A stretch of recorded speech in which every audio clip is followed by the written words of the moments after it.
조선야화를 찾아주셔서 감사합니다. 구독과 좋아요, 알림 설정 부탁드립니다. 봄바람이 살랑이는 오후, 대감 박한수의 저택 대청마루에는 상단 모임이 한창이었습니다. 윤심아님은 잔에 차를 담아 올렸습니다. 차 한 잔 올리옵니다. 멀리서 오신 손님들께 조금이나마 피로를 덜어드리고자 하옵니다.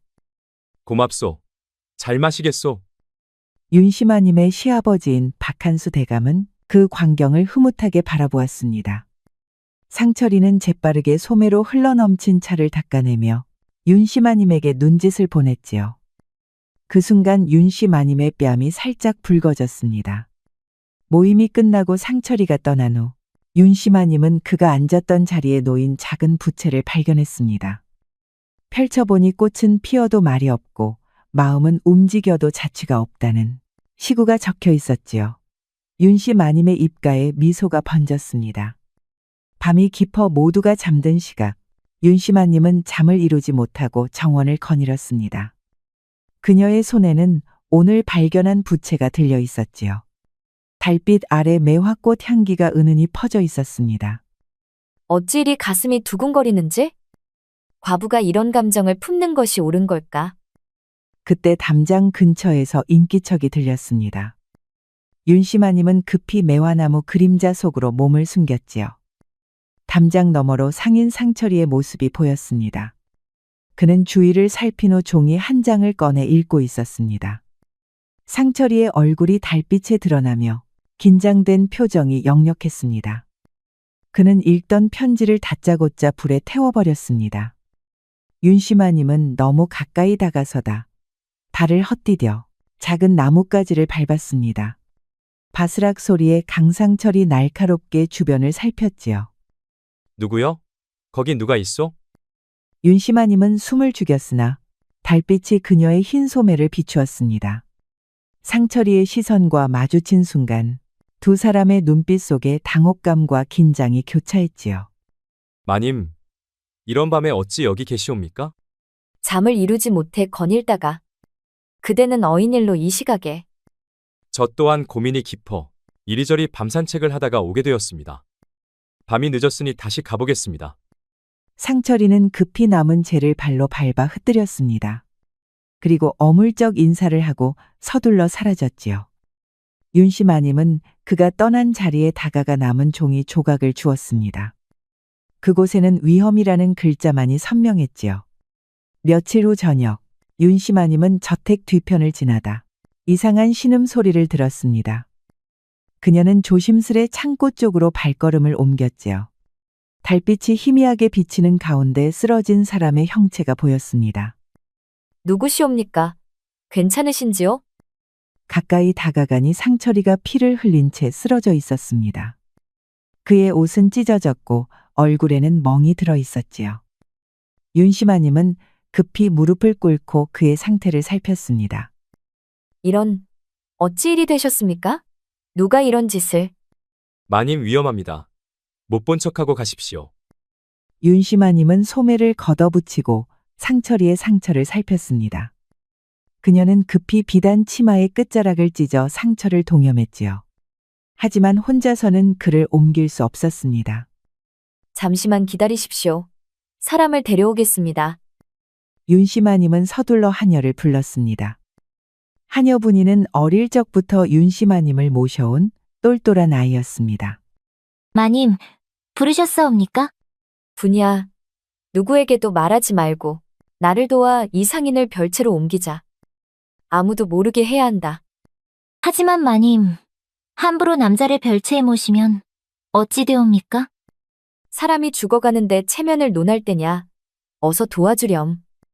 두 여인은 간신히 상철이를 별채로 옮겼습니다. 의식이 흐릿한 상철이는 윤심아님의 얼굴을 보며 헛소리를 했지요. 하늘에서 선녀가 내려왔소이다. 이 죄인을 구하러 오셨소이까? 윤심아님은 그의 상처를 씻어내었습니다. 헌데 저고리가 벗겨진 상철이는 상인이라기에는 매우 다부져 보였습니다. 오랫동안 무술을 익힌 듯 했습니다. 윤심아님의 눈빛이 의문으로 가득 찼습니다. 단순한 상인이 아니로구나. 며칠이 지나 상철이의 상태가 호전되었습니다. 윤씨마님은 매일 아침 저녁으로 별채를 찾아 그의 상처를 살폈지요. 윤씨마님이 약을 들고 들어서자 상철이는 이제 침상에 반쯤 일어날 수 있을 정도로 회복되어 있었습니다. 열이 많이 내렸군요. 이제 위험은 넘긴 듯합니다. 마님의 은혜 평생 잊지 못할 것이옵니다. 이런 공경에 처한 저를 구해주시니 윤씨마님은 약을 먹이며 그의 이마에 남은 땀을 닦아주었습니다. 그녀의 손길에 상철이의 눈빛이 복잡하게 흔들렸지요. 마님께 고백할 것이 있사옵니다. 사실 저는 단순한 상인이 아니옵니다. 선대의 양반 가문이었으나 정쟁에 휘말려 몰락하여 상인의 길을 걷게 되었지요. 무술을 단련한 몸을 보고 짐작했습니다. 그 검술 자국을 보고 짐작했습니다. 상인이 어찌 그런 상처를 지니겠습니까? 상철이의 눈에 놀라움이 어렸습니다. 그때 분이가 급하게 방문을 열고 나타났습니다. 마님, 큰일이옵니다. 박 씨께서 이쪽으로 오고 계십니다. 박 씨는 윤씨마니의 시누이였습니다. 남편이 죽고 난 후 가문 내에서 권력을 차지하려는 여인이었죠.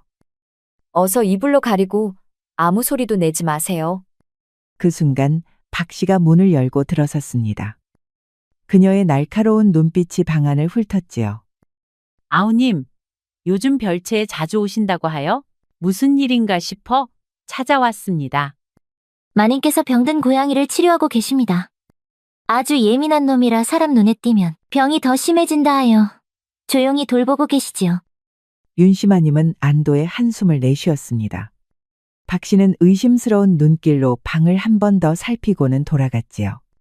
마님, 이제 제 상처도 거의 다 나았으니 곧 떠나야 할 듯합니다. 하오나 떠나기 전에 마님께 고해야 할 비밀이 있사옵니다. 무슨 비밀인지요? 그리 심각한 표정을 짓지 마십시오. 제가 도울 수 있는 일이라면 돕겠습니다. 사실 제가 당한 습격은 우연이 아니었습니다. 판서 민치원의 사주를 받은 자들이 저를 공격한 것이지요. 윤씨마님의 눈이 커졌습니다. 민판서는 시아버지 박대감의 오랜 정적으로 권력욕이 강한 고위 관료였지요. 민판서라니요? 그분이 왜 그대를 해치려 하셨습니까? 민판서가 저를 협박하고 있습니다. 박가문의 비밀 장부를 훔쳐오라 압박하고 있지요. 거절하자 이런 일이 벌어진 것입니다. 상철이의 주먹이 떨렸습니다. 그는 고개를 숙이고 말을 이었지요. 민판서는 박대감님을 몰락시키려는 계획을 갖고 있습니다. 제가 협조하지 않으면 저희 상단을 무너뜨리겠다 협박하였지요. 그래서 그 편지를 태웠군요. 상철이는 놀라 고개를 들었습니다. 그의 얼굴이 붉게 물들었지요. 마님께서 그것을 보셨습니까? 정원에서 그날 밤에. 네, 우연히 보았지요. 그때는 무슨 내용인지 몰랐지만 이제야 이해가 됩니다. 상철이는 당황한 표정으로 귀까지 붉어졌습니다. 그리 당황하지 마십시오. 이제 우리가 함께 이 문제를 해결해야 할 듯합니다. 하지만 어찌 해결한단 말입니까? 저희는 아무 힘도 없습니다. 힘이 없다고요? 지혜와 용기면 충분합니다. 민판서가 어떤 사람인지, 그의 약점은 무엇인지 알아내야겠습니다. 심지가 굳으시군요. 저도 배워야겠습니다. 알겠습니다. 그러면 한번 해봅시다. 며칠 후 상철이는 자신의 객주에서 장부를 정리하고 있었습니다. 갑자기 문이 거칠게 열리며 두 명의 사내가 들어섰지요. 강상인, 민판서 나으리의 명령을 전하러 왔소. 명령이라니요? 두 번째 사내가 종이 한 장을 내밀었습니다. 상철이는 그것을 펼쳐 읽자 얼굴이 굳어졌지요. 3일 내로 박가문의 비밀 장부를 가져오지 않으면 그대와 윤씨마님의 관계를 박대감에게 알리겠소. 과부가 남자와 사통했다면 어떤 벌을 받게 될지 알고 있겠지? 상철이의 주먹이 떨렸습니다. 그의 눈에서 분노가 번쩍였지요. 감히 마님의 이름을 더럽히다니. 좋을 대로 하시오. 다만 그 결과는 감당해야 할 거요. 두 사내가 차갑게 웃으며 객주를 나섰습니다. 상철이는 분노에 떨며 벽을 내리쳤지요. 그때 뒷문이 살짝 열리며 윤씨마님이 들어왔습니다. 마님, 어찌 여기 오셨습니까? 위험하옵니다. 저들이 마님까지 위협하고 있으니. 걱정 마십시오. 하녀 복장으로 변장하여 왔습니다. 아무도 알아보지 못했을 것이옵니다. 나는 죽어도 그런 짓은 못하오. 박대감님을 배신할 수 없소이다. 죽으면 누가 나를 지켜주나요? 농이 지나치시군요. 농이 아닙니다. 우리가 함께 이 위기를 헤쳐나가야 하니까요. 민판서의 약점을 찾아 반격해야 합니다. 며칠 후 윤씨마님은 하녀 복장으로 변장한 채 민판서의 저택 뒤편에 숨어 있었습니다. 그녀는 상철이와 민판서의 만남을 엿보기 위해 이곳에 온 것이지요. 해가 저물기 시작하자 저택의 후문으로 강상철이 들어서는 모습이 보였습니다. 민판서의 하인이 강상철을 안내했고 윤씨마님은 담장 가까이 몸을 숨긴 채 두 사람의 대화를 엿들었습니다. 장부는 가져왔는가? 시간이 얼마 남지 않았다. 아직 구하지 못했습니다. 박대감의 경계가 심해 접근이 어렵사옵니다. 핑계는 집어치워라. 내 인내심도 한계가 있느니라. 그 장부만 있으면 박가문 전체를 무너뜨릴 수 있다. 그러니 험한 꼴 보기 싫으면 쓸데없는 시간 끄는 짓은 하지 말거라. 하오나 그런 증거가 없다면 어찌하시렵니까? 박대감님은 그리 어리석은 분이 아니십니다. 증거가 없으면 만들면 되지. 내게는 여러 대신들을 움직일 힘이 있다. 윤씨마님은 더 많은 정보를 얻기 위해 조금 더 가까이 다가갔습니다. 그러나 발이 미끄러져 작은 소리가 났고 민판서의 하인이 의심스러운 눈초리로 주변을 살폈지요. 누구십니까? 거기 누가 있소? 윤씨마님은 재빠르게 생각을 굴렸습니다. 도망치기에는 이미 늦었지요. 그녀는 과감하게 모습을 드러내며 하인에게 다가갔습니다. 아이고, 놀라셨습니까? 저는 새로운 하녀입니다. 길을 잘 몰라 여기서 헤매고 있었지요. 하인이 의심스러운 눈초리로 윤씨마님을 살폈습니다. 그녀는 허리를 굽혀 공손히 인사했지요. 주방은 어디인지 가르쳐 주시겠습니까? 내일부터 일하게 되었는데 미리 둘러보려 했죠. 세안이요? 들은 바 없는데. 마님께서 오늘 아침에 저를 뽑으셨습니다. 혹시 주방 상궁님은 어디 계신지요? 하인은 잠시 고민하다가 윤씨마님을 안내했습니다. 그녀는 이 기회를 놓치지 않고 저택 내부 구조를 자세히 살폈지요. 특히 민판서의 서재 위치와 경비 상황을 주의 깊게 관찰했습니다. 이후 윤씨마님은 무사히 저택을 빠져나와 강상철과 만났습니다. 두 사람은 발견한 정보를 나누며 더 큰 위기감을 느꼈지요. 민판서의 계획은 우리 생각보다 훨씬 더 위험합니다. 그는 여러 대신들을 협박하여 세력을 키우고 있어요. 며칠 후 윤씨마님은 양반과 부인들의 차모임에 참석했습니다. 화려한 비단옷을 입은 여인들이 모여 차를 마시며 담소를 나누는 자리였지요. 윤씨마님은 겉으로는 평온한 미소를 지었지만 내심 민판서 가문에 관한 정보를 수집하려는 의도를 품고 있었습니다. 윤씨마님, 요즘 민판서 댁에서 새 첩을 들였다는 소문이 있다지요? 들으셨습니까? 그래요? 그런 소문이 있었군요. 민판서께서는 이미 세 분의 첩을 두고 계시다고 알고 있었는데. 그렇지요. 이번이 네 번째라 하더군요. 게다가 나이도 어린 기생 출신이라 하여 본처께서 몹시 노여워하신다고 합니다. 윤씨마님은 귀를 기울이며 차를 따랐습니다. 민판서의 약점이 될 만한 정보를 찾고 있었지요. 민판서께서 요즘 밤마다 남대문 근처 기생집을 드나드신다고 하더군요. 관직에 있는 분이 그리 방탕하게 지내시니 어찌 되겠습니까? 그런데 민판서가 요즘 박대감님과 사이가 좋지 않다고 들었습니다. 혹시 아는 바가 있으신지요? 시아버님께서는 그런 말씀을 하신 적이 없으십니다만 조정에서는 늘 의견 차이가 있는 법이지요. 윤씨마님은 조심스럽게 대화를 이어가며 더 많은 정보를 얻어냈습니다. 특히 민판서가 자주 찾는 기생집과 그의 약점에 대한 소문을 주의 깊게 들었지요. 한편 같은 시각 상인 상철이는 한양의 상인 소식통을 통해 민판서의 비리 정보를 수집하고 있었습니다. 그는 여러 상인들과 만나 은밀한 대화를 나누었지요.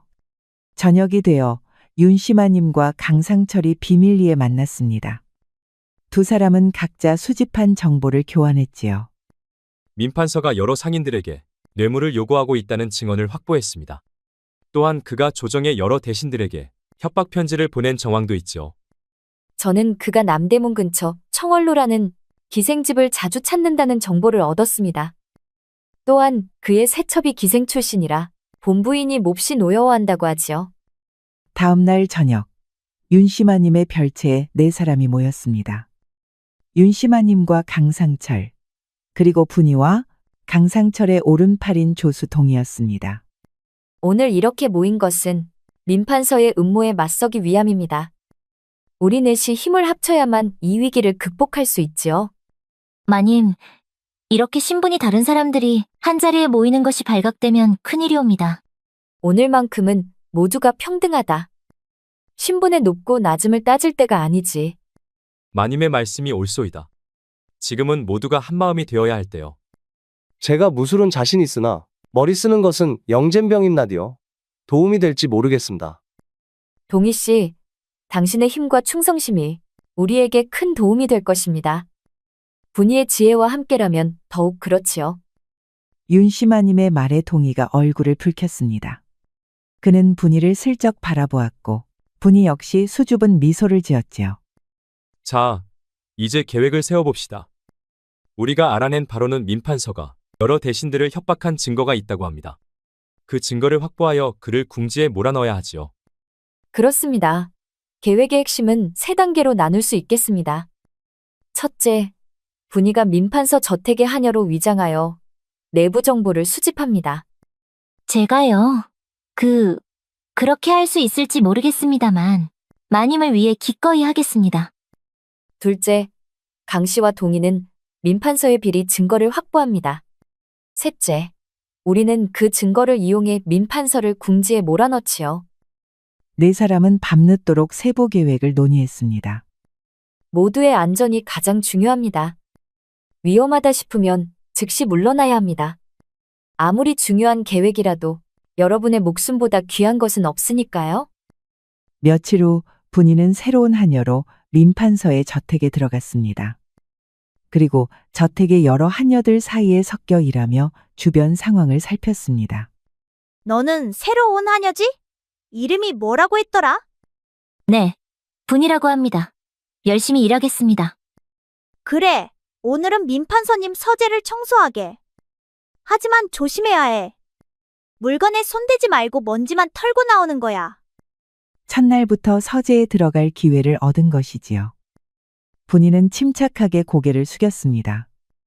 분이는 조심스럽게 서재의 문을 열고 들어갔습니다. 넓은 방에는 책장이 가득했고 중앙에는 붉은 서한이 놓여 있었지요. 그녀는 먼지를 털며 서재 구조와 서류가 보관된 위치를 주의 깊게 살폈습니다. 그러다가 벽장 안에 자물쇠로 잠긴 작은 상자가 눈에 띄었습니다. 분이는 그것을 기억해두고 계속해서 청소를 했지요. 그때 갑자기 문이 열리며 민판서의 신복이 들어왔습니다. 너는 누구냐? 여기서 뭐 하고 있느냐? 어머나리, 놀라 죽는 줄 알았어요. 귀신인가 했잖아요. 분이는 과장되게 놀란 척하며 먼지털이를 들어보였습니다. 그녀의 재치 있는 반응에 신복의 의심이 조금 누그러졌지요. 금슬이가 보냈나? 네, 나리. 먼지만 털고 나오라 하셔서 그리하고 있었습니다. 신복은 분이를 의심스럽게 바라보았지만 더 이상 캐묻지는 않았습니다. 그는 서한 위에서 문서 몇 장을 가져간 후 방을 나갔지요. 휴, 하마터면 큰일 날 뻔했네. 분이는 재빨리 서재를 둘러보았습니다. 그녀는 자물쇠가 있는 상자의 위치와 열쇠가 있을 만한 곳을 확인했지요. 또한 민판서가 자주 앉는 자리와 서류를 보관하는 습관도 주의 깊게 관찰했습니다. 하루 종일 일하며 정보를 수집한 분이는 저녁이 되어 잠시 저택 밖으로 나왔습니다. 그녀는 약속된 장소에서 윤씨마님을 만났지요. 분이야, 무사했구나. 걱정했단다. 마님, 민판서의 서재 구조와 중요 문서의 위치를 확인했습니다.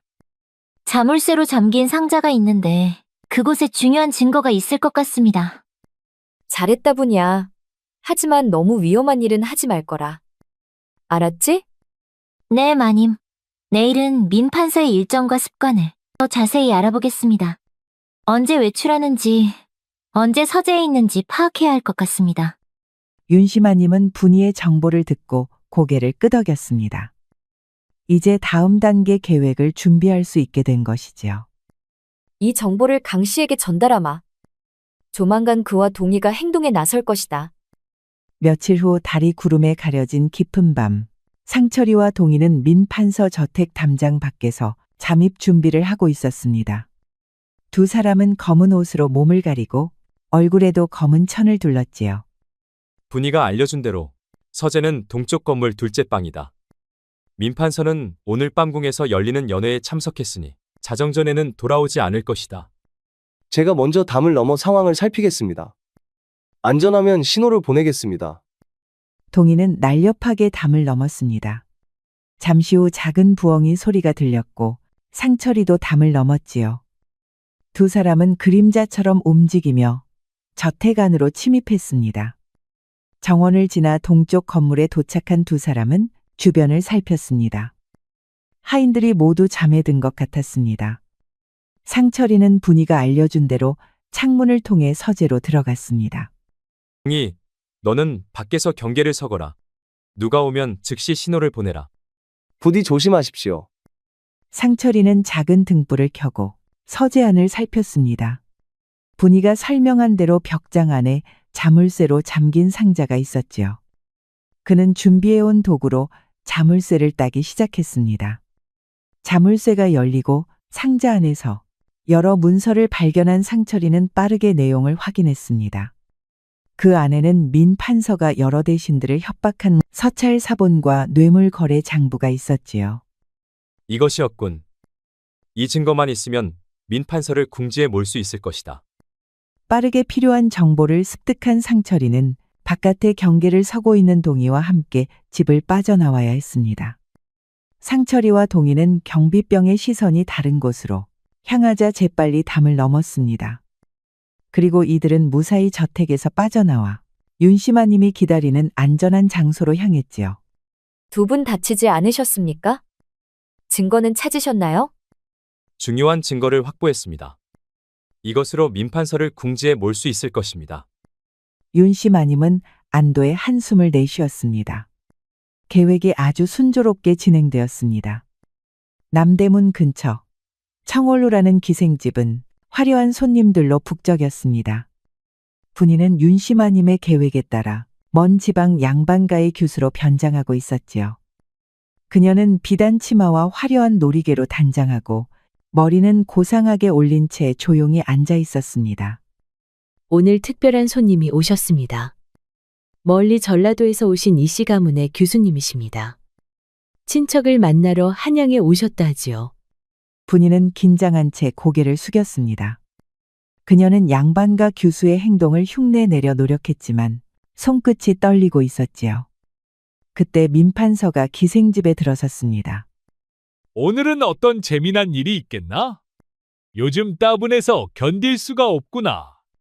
기생집 주인은 재빨리 민판서에게 다가가 분이를 소개했습니다. 민판서의 눈이 호기심으로 빛났지요. 이씨 가문의 교수라. 어찌 기생집에 오셨는가? 한양의 풍물을 구경하고 싶었습니다. 시골에서는 이런 곳을 볼 수 없어서. 분이는 너무 긴장한 나머지 차를 따르다 쏟고 말았습니다. 뜨거운 차가 민판서의 옷자락에 살짝 튀었지요. 아이고, 죄송하옵니다. 날이 제가 너무 실수가 많아 죄송하옵니다. 분이는 당황하여 황급히 민판서의 옷자락을 닦았습니다. 그러다가 또 실수로 그의 손에 닿고 말았습니다. 분이는 얼굴이 붉어져 고개를 숙였지요. 아주 순진하고 귀여운 아가씨로군. 순박함이 오히려 매력적이구나. 민판서는 분이의 실수를 전혀 불쾌하지 않았습니다. 오히려 그녀의 당황한 모습과 순진한 반응에 흥미를 보였지요. 한양에 친척이 있다고 했는데 누구인가? 저의 고모부가 남대문 근처에 살고 계시옵니다. 그분을 뵈러 왔다가 한양 구경도 하고 싶어 이렇게 나오게 되었지요. 시간이 흐르며 민판서는 분이에게 점점 더 관심을 보였습니다. 그는 그녀를 별실로 안내하여 더 깊은 대화를 나누고자 했지요. 내 별채에서 차 한잔 하지 않겠는소? 한양의 이야기를 들려주고 싶구려. 그래도 되는지 모르겠습니다. 걱정 말게. 아무렴 한양의 밤문화를 체험하고 싶다면 제대로 즐겨봐야 하지 않겠나? 분이는 속으로 긴장했지만 이것이 바로 그들이 원하던 기회였습니다. 그렇다면 감사히 받겠습니다. 배려에 감사드립니다. 그렇게 분이는 민판서와 별실에서 이야기를 나누었습니다.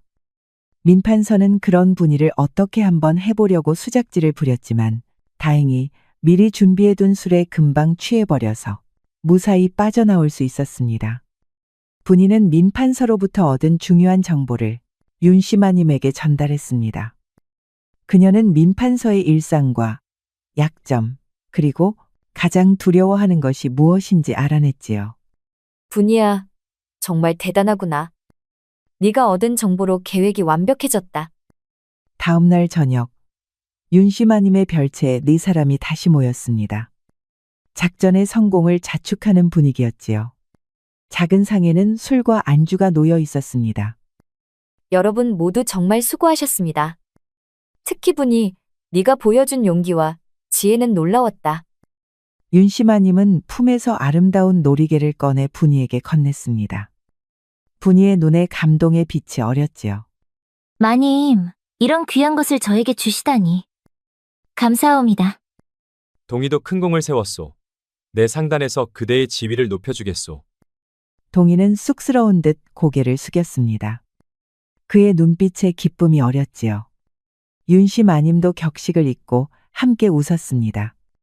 그 순간만큼은 4사람 사이의 신분 차이가 완전히 사라진 듯했지요. 웃음이 잦아든 후 상철이가 진지한 표정으로 말을 꺼냈습니다. 이제 다음 단계를 논의해야 할 때입니다. 우리는 민판서가 대신들을 협박한 증거를 확보했지만 이것을 어떻게 활용할지 결정해야 합니다. 그 증거를 조정해 제출해야 합니다. 하지만 누가 이 위험한 고발을 할 것인지가 문제지요. 4사람은 진지하게 다음 단계 계획을 논의했습니다. 증거를 제출하는 것은 목숨을 걸어야 할 만큼 위험한 일이었지요. 이 증거를 제출하는 사람은 큰 위험에 처할 것입니다. 민판서의 세력은 아직 강하니까요. 계획 논의를 마친 후 윤씨마님과 상인 상철이는 별채를 나와 정원으로 걸음을 옮겼습니다. 달빛이 은은하게 매화나무를 비추고 있었지요. 2사람은 한동안 말없이 걸었습니다. 오늘 밤 달이 유난히 밝군요.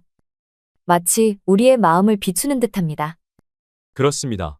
달빛 아래서는 모든 것이 더 선명하게 보이는 것 같습니다. 이 모든 일이 끝나면 어떻게 되는 걸까요? 우리는 다시 각자의 자리로 돌아가겠지요? 마님, 사실 오래전부터 마님께 드리고 싶은 말씀이 있었습니다. 상철이는 말을 꺼내려다 긴장한 듯 더듬거렸습니다. 제가 마님께 이런 말씀을 드려도 될지. 상단의 수왕가가 이렇게 말을 못하시다니. 참으로 신기한 일이군요. 마님 앞에서는 제가 10살 어린아이가 되는 것 같습니다. 마음은 가득한데 말이 제대로 나오지 않으니 말입니다. 그런 말로 하지 마시고 마음으로 전하세요. 때로는 침묵이 1000마디 말보다 더 많은 것을 전하는 법이지요. 제가 비록 상인의 신분이지만 마님을 향한 제 마음만큼은 진실하다는 것을 알아주십시오. 저도 마찬가지입니다. 과부의 몸으로 이런 마음을 품는 것이 옳은지 오랫동안 괴로웠습니다. 하지만 이제는 압니다. 그대를 깊이 사모하고 있어요. 상철이는 조심스럽게 윤씨마님의 손을 잡았습니다. 그녀는 거부하지 않았지요. 이 모든 일이 끝나면 제가 당신을 위해 새로운 길을 열겠습니다.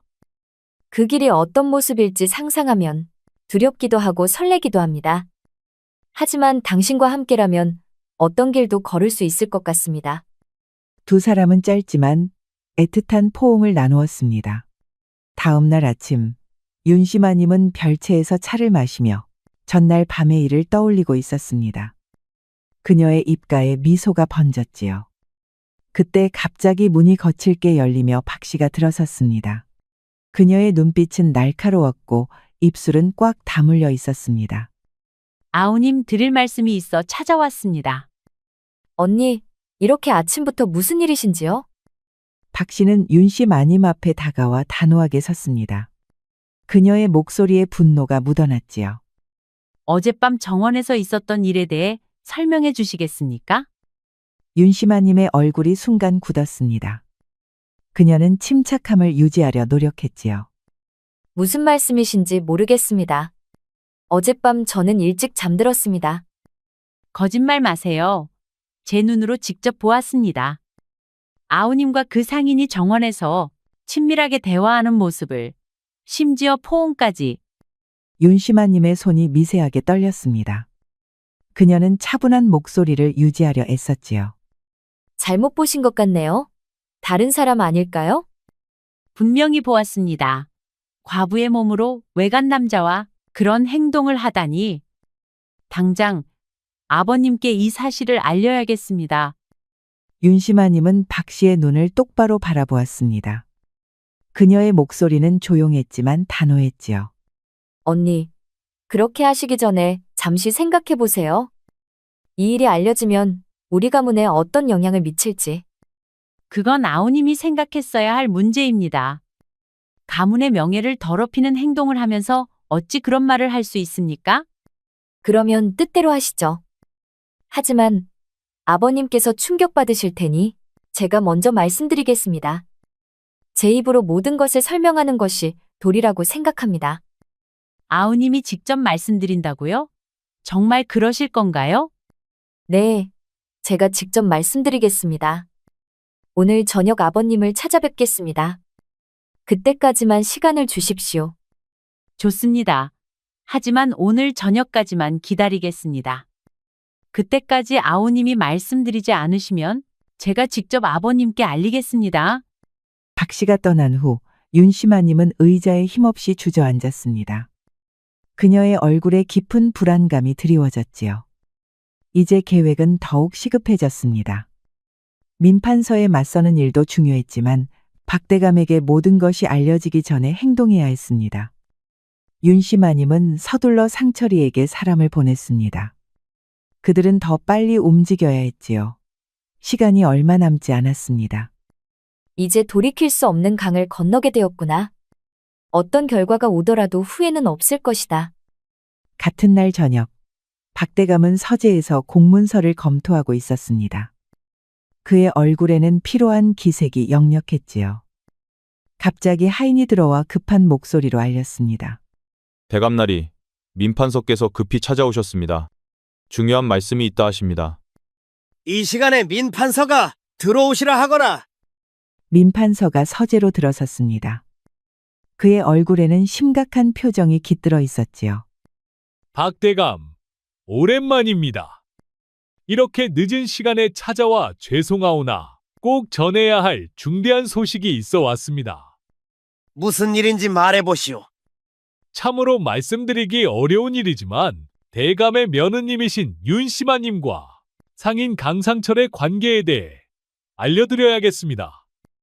박대감의 눈이 커졌습니다. 그는 자리에서 일어나 민판서를 노려보았지요. 헛소리를 할 것이라면 조심하는 것이 좋을 거요.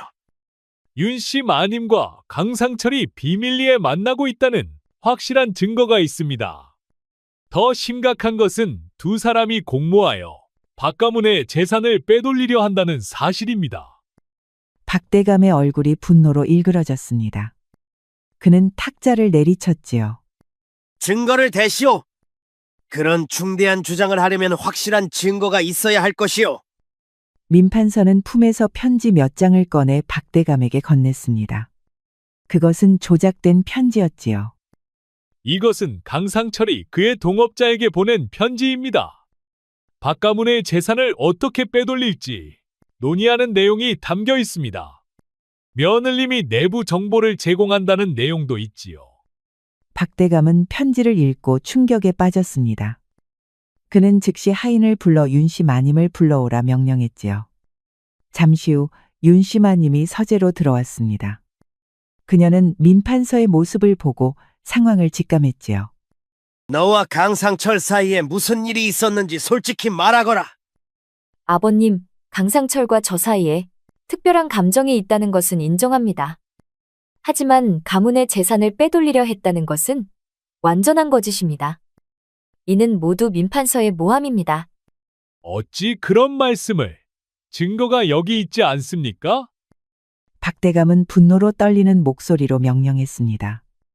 네가 한 일이 사실이라면 용서받지 못할 것이다. 내 방에 가서 기다려라. 당분간 가택연금 상태로 지내게 될 것이다. 윤심아님은 고개를 숙이고 물러났습니다. 박대감은 이어서 강상철을 체포하라는 명령을 내렸지요. 강상철을 즉시 체포하여 감옥에 가두라. 이런 배신을 어찌 용서할 수 있겠는가? 민판서는 속으로 미소 지었습니다.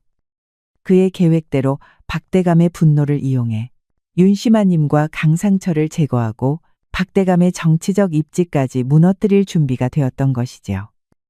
다음 날 상철이는 차가운 감옥에 갇혀 있었습니다. 그는 작은 나무 판자 위에 앉아 종이 한 장에 글을 쓰고 있었습니다. 뭘 그리 열심히 쓰고 있느냐? 유서요. 내일이면 처형된다 들었소. 그렇다. 박대감의 명으로 내일 새벽에 처형이 집행될 예정이다. 유서는 누구에게 보내려는 것이냐? 윤씨 마님께 보내고 싶소. 가능하겠소? 간수는 잠시 망설이다가 고개를 끄덕였습니다. 그는 상철이의 인품을 알고 있었고 그가 정말 나쁜 사람이라고 믿지 않았지요. 상철이는 편지에 자신의 변함없는 사랑을 고백했습니다. 그는 윤심아님에게 자신의 죽음을 슬퍼하지 말고 앞으로의 삶을 용기 있게 살아가라고 당부했지요. 그때 감옥 문 밖에서 동희의 모습이 보였습니다. 그는 간수에게 뇌물을 주고 잠시 강상철과 대화할 수 있는 기회를 얻었지요. 형님, 어서 탈출 계획을 세워야 합니다. 제가 밤중에 와서 도와드리겠습니다. 동희야, 그런 위험한 일은 하지 마라. 하지만 이대로 가만히 있을 수는 없습니다. 내가 아니라 윤심아님을 도와라. 지금 가택연금 상태이지만 우리가 확보한 민판서의 비리 증거를 조정에 제출할 방법을 찾아야 한다. 한편 윤심아님은 자신의 방에 갇혀 있었습니다. 분이가 몰래 들어와 상철이의 편지를 전해주었지요. 강 씨가 보낸 편지입니다. 그리고 내일 새벽에 처형이 집행된다고 합니다. 윤심아님은 편지를 받아들고 읽기 시작했습니다. 그녀의 눈에서 눈물이 흘러내렸지요. 하지만 곧 그녀는 눈물을 닦고 결연한 표정을 지었습니다. 내가 이렇게 무너지면 누가 그를 구하겠니? 분이야, 동희는 어디 있느냐? 지금 이곳으로 오는 중입니다. 마님, 어떻게 하실 생각이십니까? 우리가 확보한 민판서의 비리 증거를 조정에 제출해야 해. 그것만이 강 씨를 구하고 민판서의 모함을 밝힐 유일한 방법이야. 저녁이 되자 동희도 몰래 윤심아님의 방으로 찾아왔습니다. 세 사람은 비밀리에 계획을 세웠지요. 동희, 자정이 되면 분이와 함께 이 증거를 들고 궁으로 가거라. 내 친구인 김상궁을 찾아 이 편지를 전하거라. 도움을 받을 수 있을 것이야. 네, 마님. 그런데 형님은 어떻게 하면 좋을까요? 너는 증거를 전달한 후 감옥으로 가서 강 씨를 구할 준비를 하거라. 명령이 내려오기 전에 그를 안전하게 보호해야 한다. 다음 날 아침, 조정에서는 임금이 신하들과 국정을 논하고 있었습니다. 그때 상궁이 급히 들어와 임금에게 무언가를 전했지요. 임금님은 종이 뭉치를 받아들고 내용을 살폈습니다. 그의 얼굴이 점점 굳어졌지요. 이것이 사실이라면 큰 문제로다. 민판서를 즉시 불러들이라. 대신들이 놀란 표정으로 서로를 바라보았습니다. 잠시 후 민판서가 당황한 기색으로 대전에 들어섰지요. 폐하, 부르셨사옵니까? 민판서, 이것이 무엇인지 설명해 보거라. 임금은 민판서에게 증거 문서들을 보여주었습니다. 그것은 민판서가 여러 대신들을 협박한 편지와 뇌물 거래 장부였지요. 민판서의 얼굴이 창백해졌습니다. 이것은 모함이옵니다. 누군가 저를 음해하려는 것이옵니다. 여기 내 도장과 필체가 선명하다. 또한 여러 증인들의 증언도 있다. 어찌 모함이라 할 수 있겠느냐? 임금은 분노한 목소리로 명령했습니다.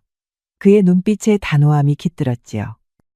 민판서를 즉시 체포하라. 그리고 박대감에게 전하라. 강상철의 처형을 즉각 중지하고 그를 석방하라. 한편 감옥에서는 상철이는 처형을 기다리고 있었습니다. 그는 평온한 표정으로 마지막 순간을 준비하고 있었지요. 그때 갑자기 감옥 문이 열리며 관리가 들어왔습니다. 강상철 임금의 명으로 석방하노라. 민판서의 모함이 밝혀졌다. 상철이는 놀란 표정으로 자리에서 일어났습니다. 죽을 날만 기다렸더니 살 날이 왔군요. 이게 어찌 된 일입니까? 감옥에서 풀려난 상철이는 박대감의 저택으로 안내되었습니다. 대청마루에는 박대감이 무거운 표정으로 앉아 있었지요. 그 곁에는 윤씨마님이 조용히 서 있었습니다. 강상인, 내가 큰 잘못을 저질렀소. 민판서의 모함을 믿고 그대와 윤 씨를 의심했소. 이제 모든 진실이 밝혀졌소. 어르신, 그런 말씀 마십시오. 민판서의 계략이 교묘했을 뿐입니다. 윤씨마님과 상철이의 눈빛이 마주쳤습니다. 그들의 시선에는 안도와 기쁨이 가득했지요. 민판서는 이미 체포되어 조사를 받고 있소. 그가 여러 대신들을 협박하고 뇌물을 받은 증거가 모두 드러났어. 그리고 그대들을 모함한 것도 밝혀졌지. 아버님, 저희를 믿어주셔서 감사합니다. 믿어준 것이 아니라 진실이 스스로 드러난 것이니라. 하지만 궁금한 것이 있어. 어떻게 그런 증거를 확보할 수 있었소? 상철이는 윤씨마님을 바라보았습니다.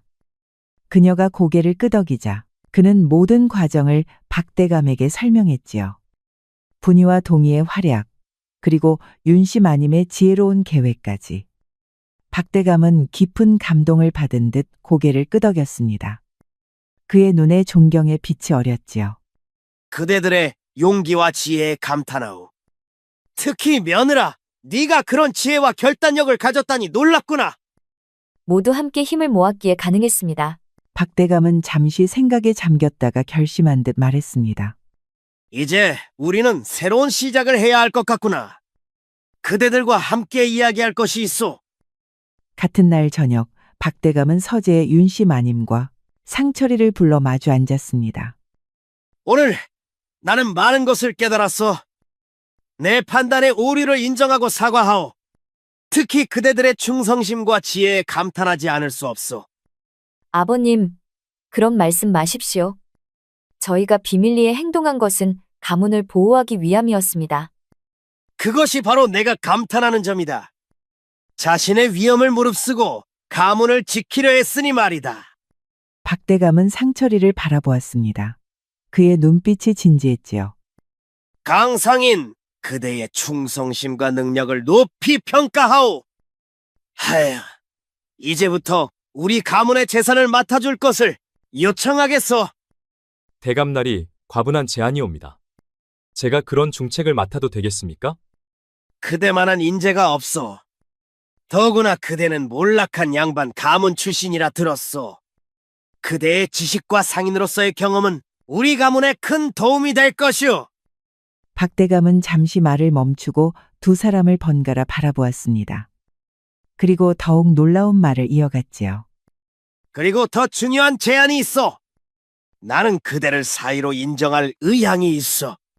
윤 씨와 그대가 서로에게 깊은 감정을 가지고 있음을 알게 되었소. 제가 꿈을 꾸고 있는 건 아닙니까? 박대감은 상철이의 반응에 웃음을 터뜨렸습니다.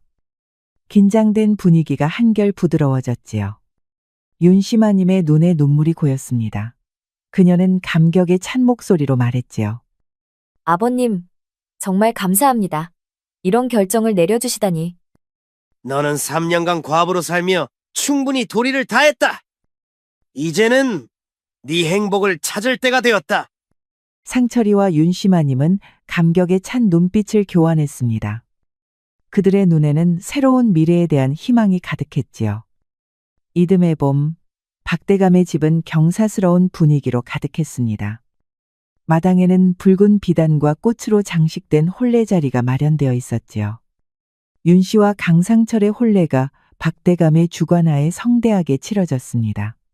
그렇게 윤씨마님과 상철이는 정식으로 부부가 되었습니다. 이후 시간이 흘렀습니다. 저녁이 되자 정원에는 달빛이 내리쬐기 시작했습니다.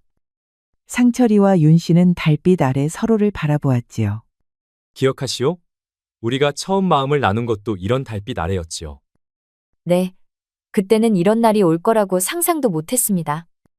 상철이는 윤 씨의 손을 잡고 달빛 아래 정원을 거닐기 시작했습니다. 두 사람의 그림자가 하나로 어우러졌지요. 두 사람은 달빛 아래 서로를 바라보며 미소 지었습니다. 달빛이 두 사람을 비추는 가운데 봄바람이 살랑이며 매와 꽃잎을 흩날렸습니다. 우리 이야기가 여러분들에게 조금이나마 재미를 선사할 수 있기를 바랍니다. 다른 재미있는 영상도 많으니 즐겁게 봐주세요. 그럼 여러분 모두 행복하고 즐거운 시간 되세요.